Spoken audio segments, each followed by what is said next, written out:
warahmatullahi wabarakatuh. Sebagai umat yang menjadi musafir di muka bumi ini, jangan lupa kita selalu berserah diri kepada Allah Subhanahu wa taala, Tuhan yang Maha Esa. Karena berkat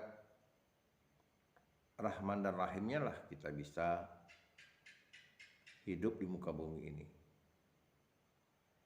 Mudah-mudahan perjalanan hidup kita ini selalu dilimpahi hidayah dari Allah Subhanahu wa taala, Tuhan yang Maha Esa. Salawat dan salam kita beri aturkan kepada Nabi besar Muhammad sallallahu alaihi wasallam. Allahumma shalli ala Muhammad wa ala ali Muhammad. Assalamualaikum ya Rasulullah. Saudara-saudara yang saya hormati, kita masih melanjutkan pembicaraan kita tentang sanggar. Kalaulah Anda sudah mengikuti apa yang saya anjurkan, Anda harus melatih konsentrasi, kemudian mengolah tubuh, melatih pernapasan, melatih vokal yang jelas, lalu bagaimana secara bertahap mengisi kata atau kalimat, dan melatih mimik postur tubuh. Satu potensi kemampuan dasar Anda itu sudah dapat Anda miliki. Nah, tentu Anda bisa padu-padankan dengan keterampilan Anda menulis.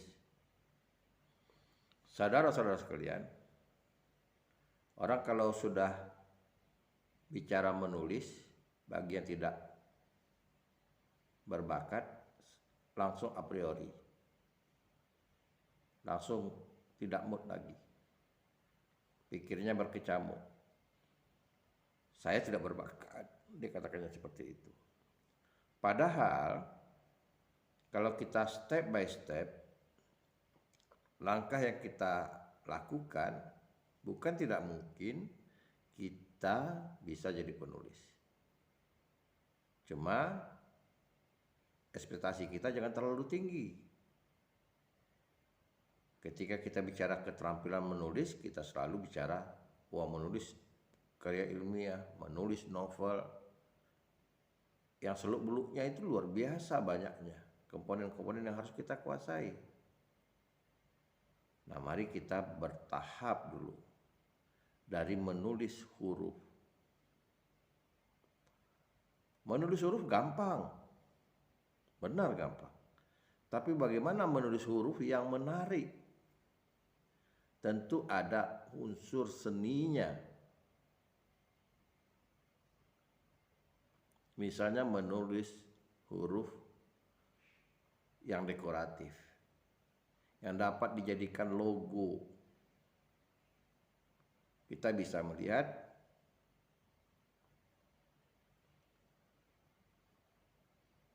ketika kita berjalan, misalnya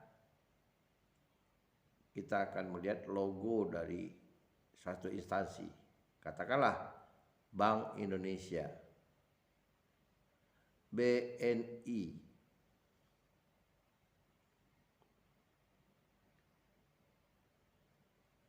banyak lagi yang lain, BTN, itu kan huruf, hanya huruf, walaupun itu dari akronim.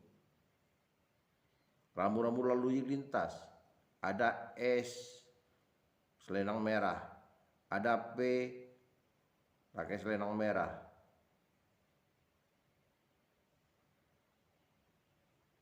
Nah, ini bentuk yang sudah ada. Yang sudah ada.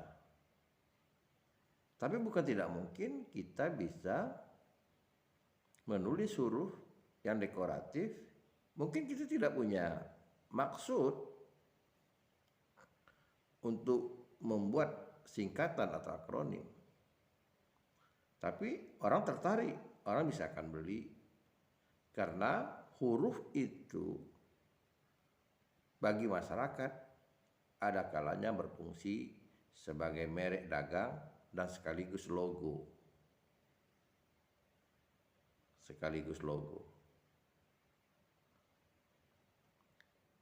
Nah, dia bisa berfungsi dua. Berfungsi dua. Tetapi tidak banyak juga kita bisa melihat unsur-unsur kreatif. Maksud saya tidak bisa banyak kadang-kadang orang buat logo itu standar. Nah, ini peluang bagi kita menciptakan logo-logo itu. Bagaimana logo-logo yang berupa huruf itu punya nilai tambah. Katakanlah kita tidak berharap orang akan membeli karya cipta kita. Tapi kita bisa masuk ke industri kreatif. Kenapa tidak? Berapa banyak orang sekarang ingin memakai kaos, pet atau topi, kaos. Nah, kalau kita lihat nilai tambahnya sebuah pakaian, topi atau tas yang polos dengan yang bermerek justru jauh lebih tinggi atau nilai tambahnya jauh meningkat. Nah, kenapa tidak merek dagang seperti merek dagang itu? Mari kita coba. Ada orang membuat misalnya yang sudah standar huruf dengan dekoratif huruf tulisan Jerman. Nah, atau menggunakan gaya tulisan kanji, malah dia huruf standar alfabetnya. Atau juga menggunakan karakter Arab.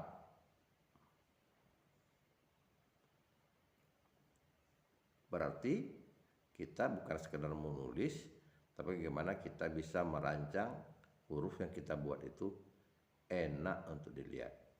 Artinya ada faktor seninya di sana. Ada faktor seninya.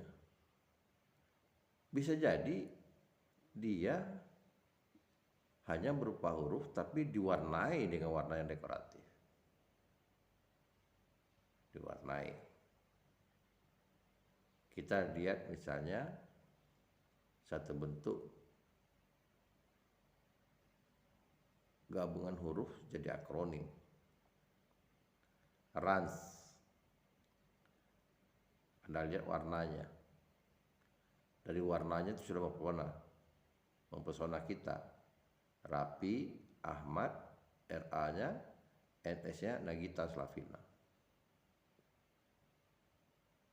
Dan sekarang sudah mendunia. Merek dagang, seperti merek dagang, corporate, yang melibatkan banyak orang bekerja di sana. Kemudian, saudara sekalian, kalau kita bisa pada tingkat huruf, kita mulai lagi. Kita tambah lagi pada tingkat kata. Banyak merek dagang sekarang yang dekoratif. Yang bahkan sudah terkenal secara mendunia. Crocodile misalnya. Merek dagang.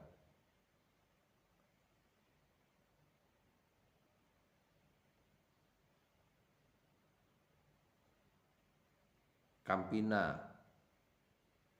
itu merek dagang. Nah, bukan hanya milik-milik dagang, kita juga bisa misalnya bermain kata. Kalau kita sebagai orang sastra, kita bisa membolak-balikkan kata. Sutarji melakukan itu. Pada puisinya, Sihka dan Winka, kita ambil sepotong. Kata sihka winka. Sihka winka. Nah, kita ambil satu huruf aja misalnya. Kasih, sihka kasih, winka kawin. Nah, itu saja dari potongan penggalan saja Sutarji bisa menarik orang, karena ini sesuatu yang langka kalau kita sablon atau kita pasang mereknya di tas dan di kostum baju.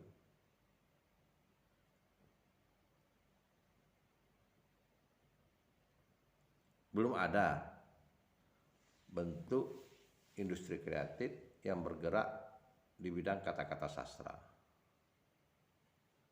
spesifik. Kita punya UMKM di Bali yang namanya Dagadu, dan di Jogja kayak Jogger. Produk kayak Dagadu itu sudah mengatakan memproklamirkan usaha kata-kata. Kalau kita lihat bajunya itu standar aja, tapi membedakan baju yang satu dengan baju yang lain adalah kata-kata yang dia buat. Karena ini wadah, ini media. Kalau di media sosial tanpa batas, tapi orang juga ada selera orang ingin membaca langsung. Ketika pakai di baju kaos, yang membuat orang tertuju kepada kaos kita karena ada tulisan itu. Bukan hanya sekedar tulisan, juga tentu ada seni tulisan itu. Mungkin komposisi warnanya, mungkin juga berkaitan dengan desain grafisnya dan sebagainya dan sebagainya. Nah, kita orang bahasa punya modal untuk itu. Katakanlah kita membuat dekorasi di dinding, dekorasi yang memainkan besar kecilnya huruf. Anda bisa melihat misalnya di backgroundnya podcastnya Deddy Corbuzier, betapa banyak tulisan-tulisan menggunakan bahasa Inggris, tapi dengan komposisi yang menarik. Ada yang besar dikombinasikan dengan yang kecil, ada kombinasi warna, ada yang sifatnya vertikal, ada yang horizontal dan sebagainya. Itu bukti. Nah, Anda boleh mencoba, mungkin menggunakan media yang sederhana, lalu mencoba menempelkannya di kamar, di kos dulu kalau belum percaya diri. Bukan tidak mungkin nanti Anda buka usaha online untuk memproduksi kata-kata di media. Anda menggunakan papan, namanya, menggunakan plastik atau apa, atau menggunakan kaos sebagai bentuk aksesoris gitu, yang bisa dijadikan cenderamata. Kenapa tidak? Jadi sekali lagi, kita tidak muluk-muluk bicara tentang sanggar, tapi kita harus tahu, harus yakin kita bahwa potensi menguasai bahasa, seni bahasa, dan seni berbahasa itu mampu mendatangkan income, mendatangkan pendapatan kita. Tentulah kita harus banyak membaca, menulis, melihat atau menonton apa yang pernah dibuat oleh orang. Nah, saudara-saudara sekalian, kita lanjut ke yang lebih mulai meningkat, yaitu kalimat. Kita bisa dalam ilmu sastra, kita bisa membuat frase atau kalimat. Frase kelompok kata, belum jadi kalimat. Betapa banyaknya bentuk-bentuk frase yang bernuansa sastra yang ada dalam masyarakat. dan bukan berarti menutup kesempatan kita menciptakannya. Bentuk-bentuk peribahasa, bentuk-bentuk pepetatah, petitih, nah itu banyak sekali. Misalnya ada bulan kesiangan, hanya 2 kata. Matahari meleleh,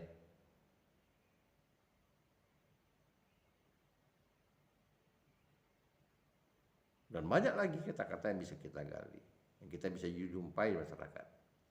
Kenapa tidak kita berupaya melatih potensi diri kita, memilih diksi, membuat hal seperti itu. Saya kembali kepada apa yang dilakukan oleh penyair. Bagaimana Sutarji mengatakan kalian pun.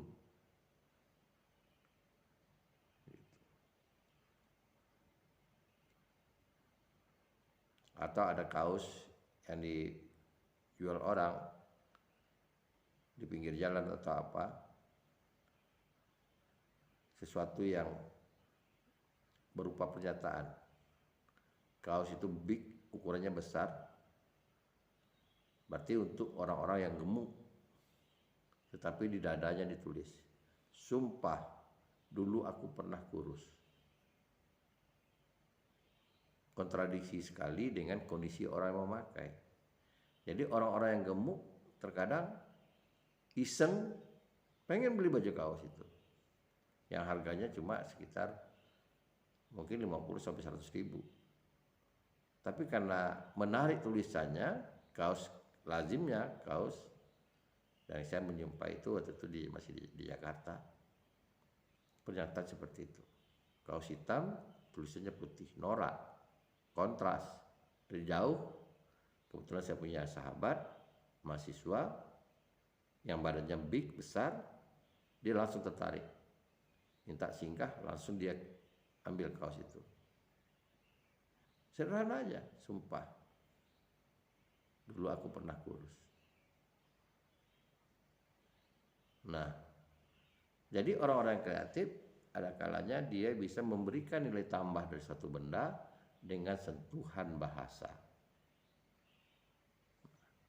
Kita di Sanggar, mari kita gali sentuhan-sentuhan yang kita perlukan dalam sebuah benda, yaitu pada aspek bahasanya. Saudara-saudara sekalian, itu bentuk produktif yang lebih kecil, dari mulai huruf sampai ke kata. Nah, sekarang kita bicara bentuk karya sastra, genre-nya puisi. Puisi itu banyak jenisnya. Kalau dia hanya satu baris, mungkin itu kita bisa jadikan aksesoris dekoratif di belakang atau di dinding kamar. Kemudian kalau satu baris itu mungkin bisa kita pakai itu di baju, di gantungan kunci kah, seperti kita melihat tulisan yang ada di bonbon kiss. Nah, tetapi kalau kita mampu membuat satu bait sampai 2 bait seperti pantun, kenapa tidak kita mencoba memberikan sentuhan irama? Nah, karena kalau kita bisa memberikan sentuhan irama, aransemen musiknya katakanlah masih sederhana, yang bisa kita cari di media sosial seperti di YouTube, bentuk-bentuk rangkaian bunyi drum, bunyi ini, ya kita memang skill atau kita berkolaborasi dengan orang lain, maka apa yang kita ciptakan bait demi bait itu akan bisa punya nilai tambah menjadi satu bentuk seni baru, yaitu lagu.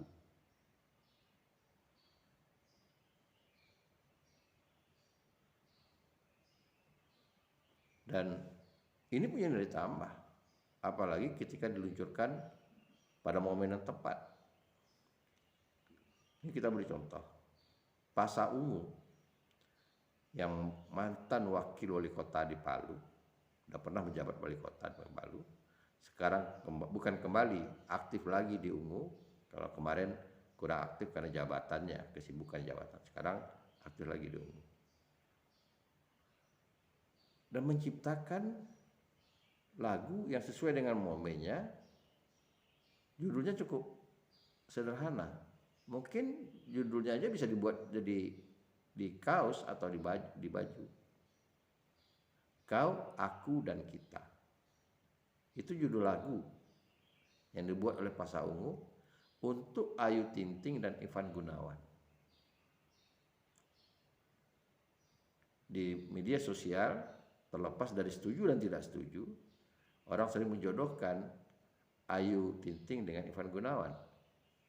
Dan sudah berapa tahun ini saling tarik ulur. Bisa saja ini mungkin pansos kata orang, tapi beberapa kali Ivan Gunawan di momen-momen berbeda dia mengatakan dia punya perhatian terhadap Ayu. Nah, terlepas dari itu semua, lirik lagunya pendek, dibuat sedemikian rupa. Nah, ketika Ivan Gunawan mengatakan, Pasha ciptakan lagu untuk saya, nah langsung dia buat. Nah, kebetulan ada pemain musik, ada aransemen, nah diulang lagu itu dan bakal meledak. Akan launching, akan bakal meledak. Ini baru live yang spontan, aransemennya judulnya Kau, Aku, dan Kita. Bentuk-bentuk kreativitas seperti itu, kalau kita sering menonton, itu akan memancing kreativitas kita. Pasha, dia orang administrasi. Kuliah, sekarang di S1, hampir rampung sarjana. Karena dulu dia hanya gagal kuliah karena bermain musik. Sekarang setelah menjadi pejabat, dia merasakan pendidikan itu penting, maka dia kuliah. Tapi bukan orang bahasa. Bukan orang bahasa. Kalaulah misalnya Pasha itu meminta harga jual, bukan tidak mungkin hanya beberapa lirik lagu itu akan dibayar oleh recording dengan nilai yang fantastis. Jadi karya orang ya lumayan, kreativitas itu lumayan, nilai tambahnya dalam bidang bahasa itu ya lumayan. Apalagi lagu, saya pernah mengatakan bahwa dari informasi yang saya peroleh di media massa, Melly Goeslaw itu dia tidak mengerti dengan aransemen musik. Yang mengerti itu adalah Anto Hoed. Bukan tidak paham, tapi tidak bisa membuat. Anto Hoed suaminya yang membuat. Jadi mereka pasangan serasi saling mengisi. Dan pernah dia menciptakan lagu 3 menit.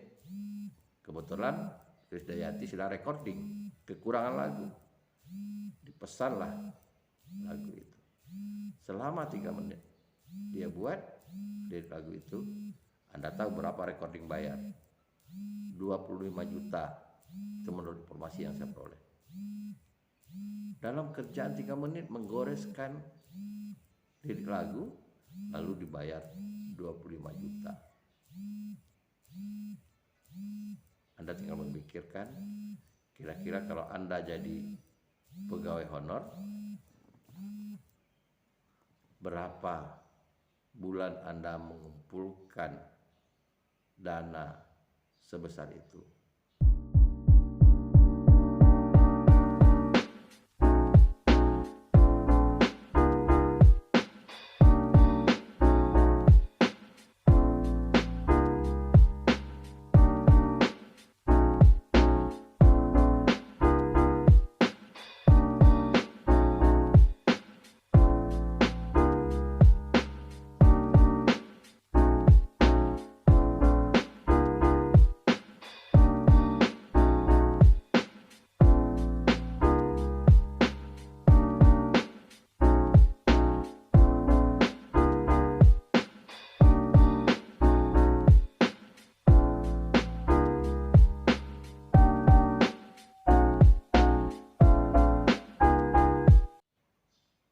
Apakah Anda tidak tertarik mencoba?